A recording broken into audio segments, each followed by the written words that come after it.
Um, Hi, Nagy. yeah, we're all finally into some spring. What's it like where you are?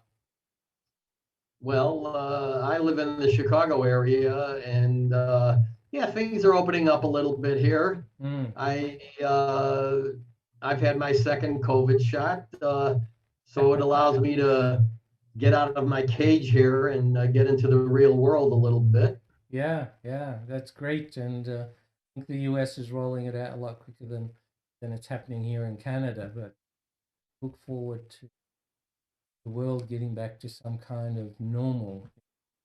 We are having a really interesting webinar the other day with some of the coaches, and they're identifying with a lot of their clients that they the Zoom stuff is great, but it's become very business-like, and they're not getting that social interaction. So very interesting dynamics that's going on, and we're going to learn a lot coming out of this, hopefully, and we'll just go back to our old habits.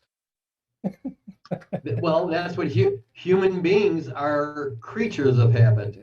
Yeah, exactly. The brain just goes, oh, look, things are back to normal. Well, I guess I can just behave the way I used to. But I digress. Let me introduce you properly. Thanks for joining, Glenn Krause. Glenn's got a master's degree in counseling. He spent 37 years in the education system in the US, 30 years, counseling students, um, and currently is predominantly counseling couples, parents with teenagers to be more effective as parents, I think is the phrase that you used.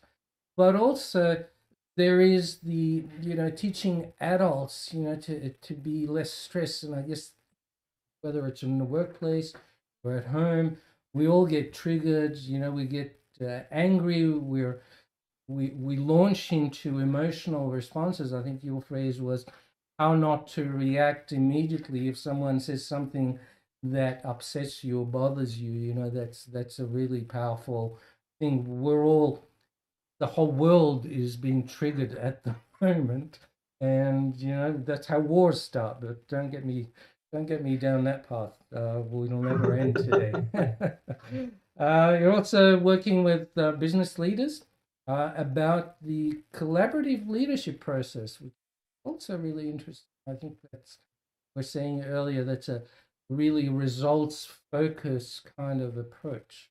And the last one is adults and business leaders to your catchphrase is they become the CEO of their emotional self. That's a really powerful statement. So, Well, that's the ultimate goal, to become the CE, because every individual, Nagi, runs their own business, their yeah. emotional business. And unfortunately, many of us should be declaring emotional bankruptcy because we're Yeah. not a good CEO. Mm. We don't have control over our emotions or our behavior because we allow others to control our emotions and behavior. And that is unhealthy. Yeah. Yeah, it's that whole trigger response situation. Where I think this is what I like about what you do and what we do. Even though I I teach coaches predominantly to work with business owners and so forth. You're on a parents and partners and so forth, but there's also that business overlap between the two. I think we're teaching the same things, you know. No, no question about it. Mm, Yeah, it's about trust, healthy relationships, and there's three things that make up any healthy relationship. Whether it's with your partner, whether it's with people who you work with, whether it's a friend, it's trust, communication, and respect. mm, That's what makes wow. up any healthy relationship. And the thing that almost always goes first is the trust. And once you break the trust, that affects the communication and the respect. Yeah, that's the foundation. That I think for me that triggers me into thinking, what we do very well as human beings is judge. And we don't want to judge. Yeah. It's so Nagi, let me briefly talk about judging.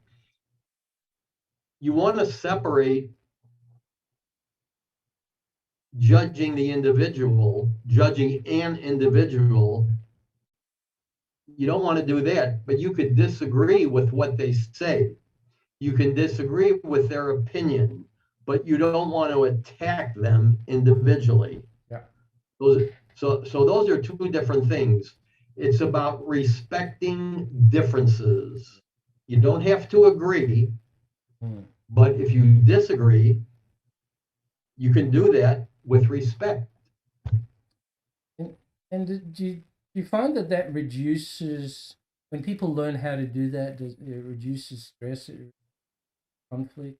What are some of the list of things that really come out as a result of respecting that someone else can be different, someone else can have a different opinion. Um, we're all unique. There's 7 billion people on the planet, and I can guarantee there's no two people that are the same. Well, so let me ask your audience this. Is there a law on this planet Earth that says if somebody says something or does something to you that you don't like or that frustrates you or upsets you, is there a law that says you have to react immediately?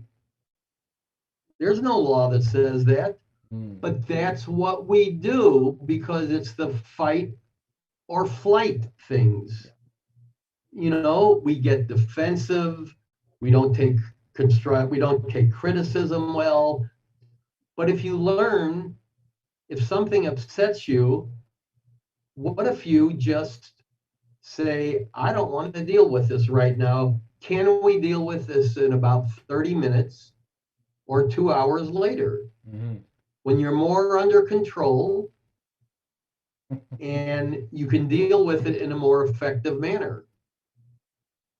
Yes, yeah, when you're in I think what you're saying is when you're in that fight or flight mode, your cortisol levels, your endorphins levels are all over the place. You're not thinking clearly. Is that what you're saying? No, you're not. And then after you say what you've said, how many times do people say, oops, maybe I shouldn't have said that? Yeah. So I teach people also to express how they feel. So a person can express their emotions without being emotional. If you express how you feel on an emotional level, then you usually do that immediately, and one tends to be irrational. Nice. Yeah. If you wait 30 minutes or 2 hours later or the next day, then that increases the chances you're more under control. One can be more rational, and you can express how you feel in a more rational way and express your emotions, then express how you feel without being emotional. One of the things we teach is, don't use the word why and you in the same sentence. Do you use techniques like that? We find that if you ask somebody why, they're going to be on the defensive. You just triggered them to go, oh, they're asking me to explain something here, right? Yeah, a better word might be how, or what could we do to make this better? Or if we were in this situation again, would we have handled it the same way? Exactly. Yeah. you want to be as less as non-threatening as possible. When Nagi, when people argue, and I don't like, I like when I work with couples, I don't like, I try and get them away from the word arguing, because the word arguing means there's a winner and a loser. Yeah. There doesn't have to be a winner and a loser. I like them to use this term instead of arguing, a healthy disagreement. Mm. Yeah. So that's what I teach Mm. adults, couples, and business leaders is it's all right to disagree if you respect the other and disagree in a healthy manner. And that's back to that being respectful, right? So how does someone, we see a lot of personality types out there. I don't like personality types. I prefer behaviors that show up, right? So, I'm acting in a particular way. It's a behavior. It's not a personality type. I act differently in different situations. You act probably differently.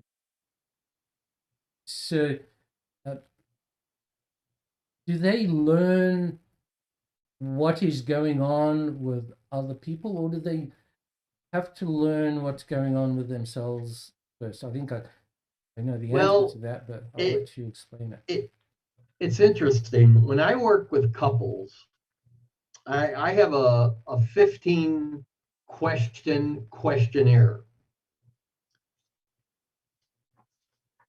because this helps me to find out where they're at. Mm-hmm.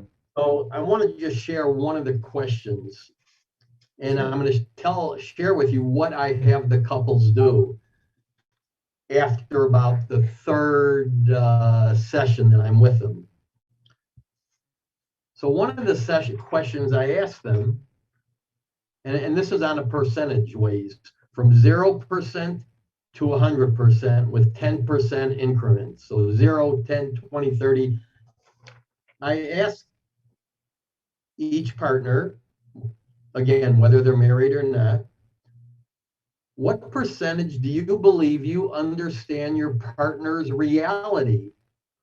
Mm. What makes them tick? Why they act the way they act? Why they talk? Why they say things the way they say things?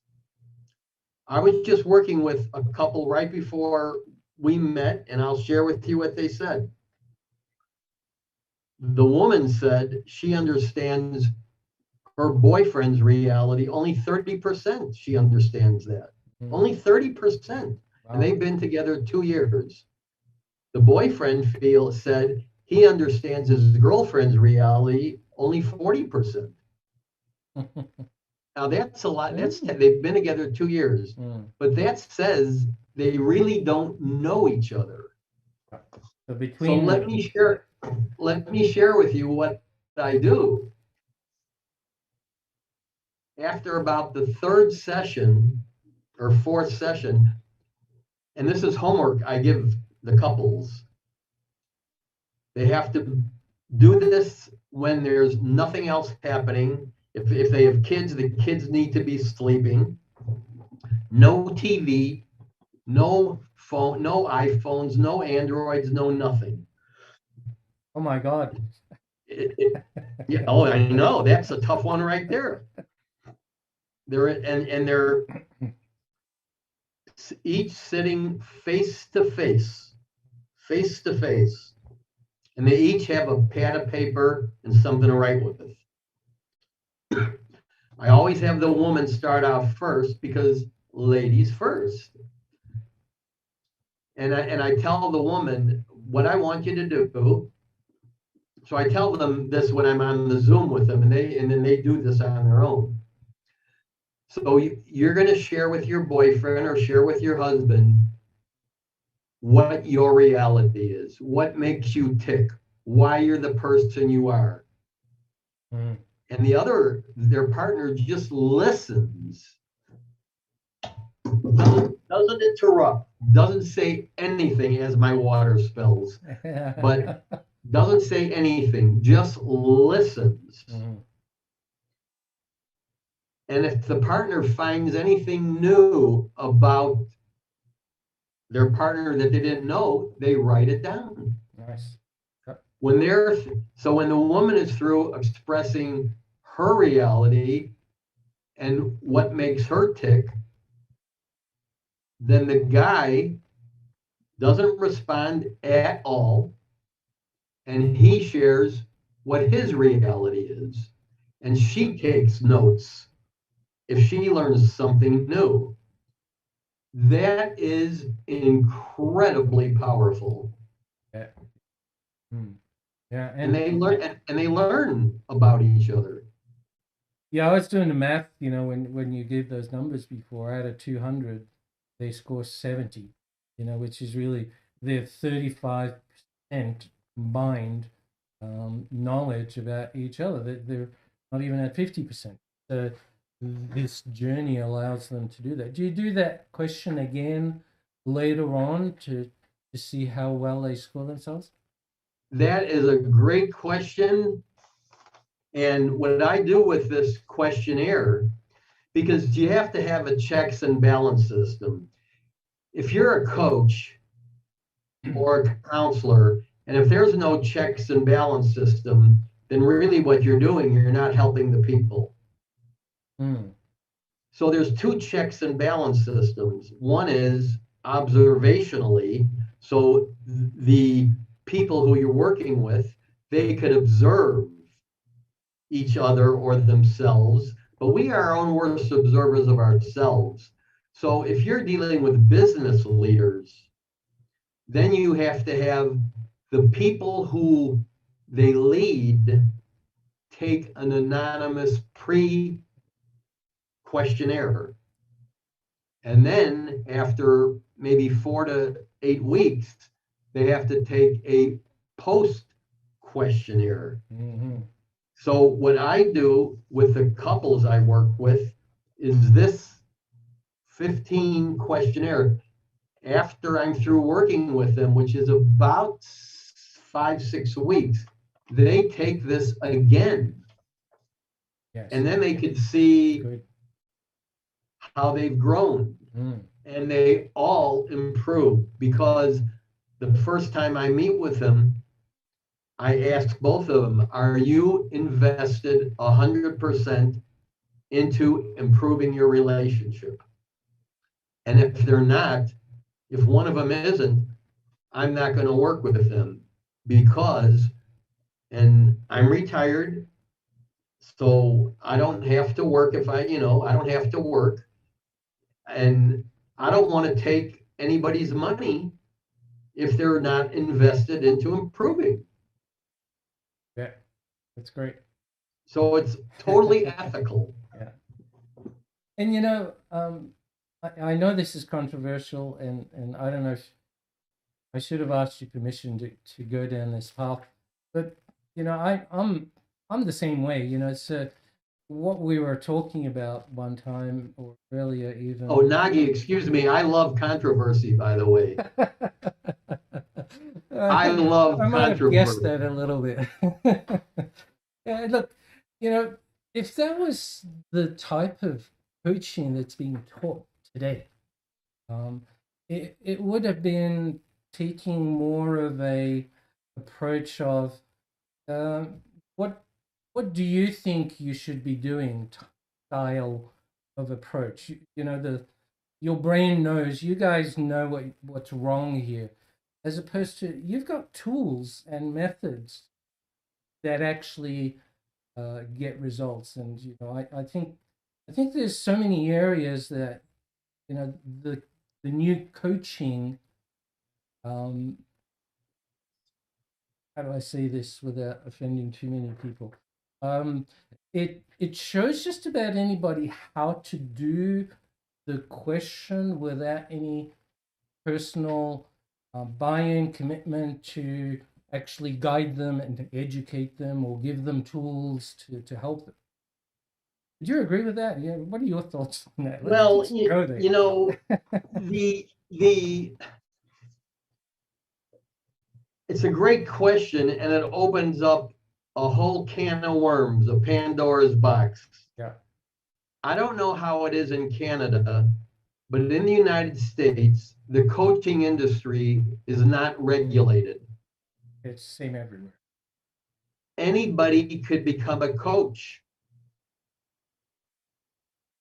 And I and I've been on a lot of coaching websites.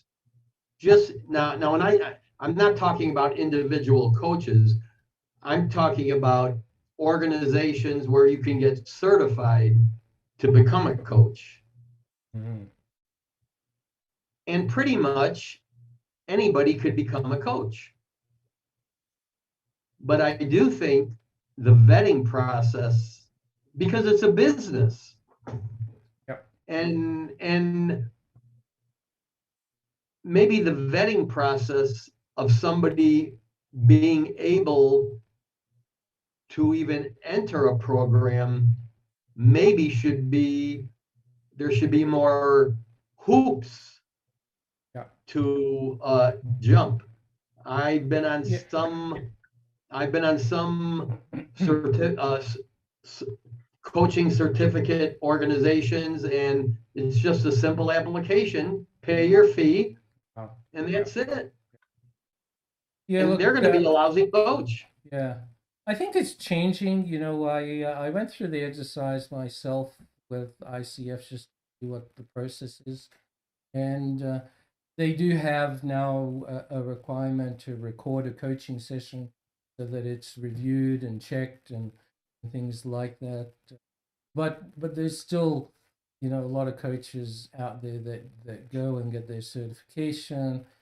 They do it with their buddies, they do it with a friend, they exchange money between them just to get their certification. There's lots of loopholes, right? Yeah. And we take a different approach with the Acumat system.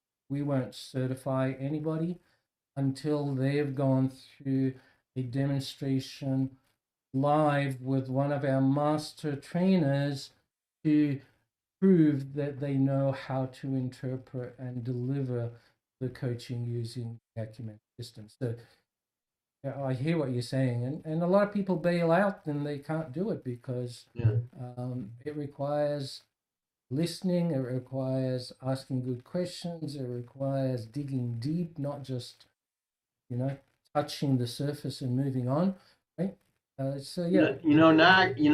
So let me just add to that, Nagi. Emotional intelligence is only 20% intelligence. Mm, So a person could have, the average IQ is 100. That's the average IQ. So a person could have 150 IQ, which you've heard of the organization Mensa. yep. Okay. Mm, So with 150 IQ, you could get into Mensa.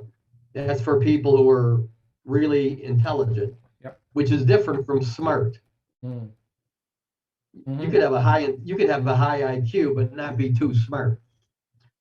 So you could have 150 IQ intelligence quotient, but have low emotional intelligence. So one type of vetting process, if the coaching industry really wants to get involved, is maybe measure prospective coaches before while they apply to measure their emotional intelligence. Mm. We Because if you don't have solid emotional intelligence, the odds are you're you might not be a good coach. Yeah. We've not to digress. I don't want to talk too much about our stuff, but I believe we've gone one step higher again, which is behavior intelligence. And Yeah. with behavior intelligence, we recognize that there are many intelligences that have been cataloged over the years by many great people. Howard Gardner is one of those. And, he said there's musical intelligence, there is spatial intelligence, there's many different intelligences. Why are we just measuring this one called IQ, which is based on mathematical intelligence, when there is emotional intelligence, there is social intelligence, there's all these other areas. So we've brought that under the behavior intelligence. You need to be intelligent about behavior in many different areas. Well, it's interesting because social intelligence is one of the five subsets of emotional intelligence. Okay. Yeah. It's social, self-awareness, motive. Let's see if in fact, let's see if I have that here. I might have that. Okay, here, I have it right here. These are the five components of emotional intelligence: self-awareness, self-regulation, motivation, empathy, and social skills. Right. Those are the five components of emotional intelligence. So the other intelligences, like mathematical intelligence, spatial intelligence, which is around the visual cortex ability to visualize things, even though it's a blank room, you can walk in and you can actually visualize where everything is going to go. Whereas some people go years and go through all their life not being able to read a road map, because they don't have that ability to do that. It's not that they're broken, they just have a different set of intelligences that they use in life. Yeah, well, we all have our strengths, we all have our weaknesses, and we want to do things towards our strength, but depending, when you coach people, then the people you coach, part of being a great coach and part of being an invested client is to work on your weaknesses and improve it. Yeah, Improve the weaknesses. we're opening another can of worms here. I'm into worms. Yeah, we've seen a spout of push new programs that keep coming up to say work on your strengths and not your weaknesses. Well, it depends. I think it depends what it is.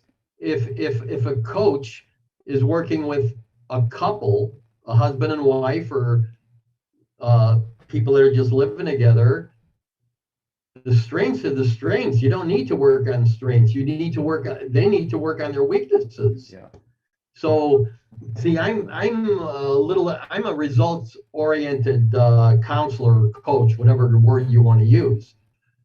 So my job, this is how I view my job when I work with people. My job is to give them tools and techniques to improve, and to have them look at things through a different perspective. The client's job is to work hard at what I teach them. And to that point, working on your strengths and improving your strengths just gets you more of the same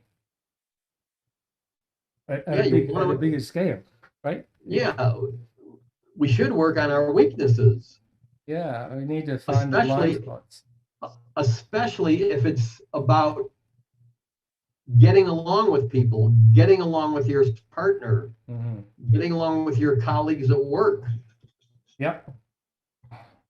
Wow. Anyway, as usual, I've opened up another can of worms, and we probably need to schedule another session of follow-up, if you don't mind, if you're available to do that. I bet you say that to everybody who you interview. Yeah, absolutely, because I open up some areas that we go, you know what, we need to talk some more. So half an hour is just I would, first of all, Nagi, I want to thank you for inviting me.